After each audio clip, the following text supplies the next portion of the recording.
மதுரை மீனாட்சியின் பட்டாபிஷேகத்திற்காகவும் மதுரை அரசாட்சி செய்து மக்களை காக்க வேண்டும், மக்களுக்கு எல்லா செல்வங்களையும் கடவுளாய் இருந்தாலும்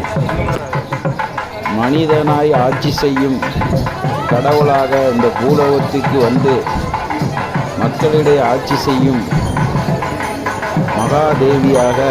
மீனாட்சி அம்மன் திகழ வேண்டும் என்பதற்காக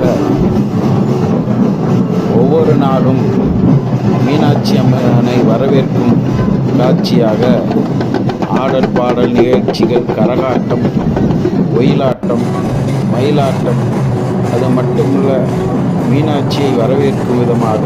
ஒவ்வொரு விதமாக கடவுளுடைய அவதாரத்தை கொண்டு மேலோகத்தில் இருக்கக்கூடிய அந்த அம்மனை பூலோகத்தில் வந்து ஆட்சி செய்து மக்களுக்கெல்லாம் வளத்தையும் செல்வத்தையும் வாரி வழங்க வேண்டும் என்பது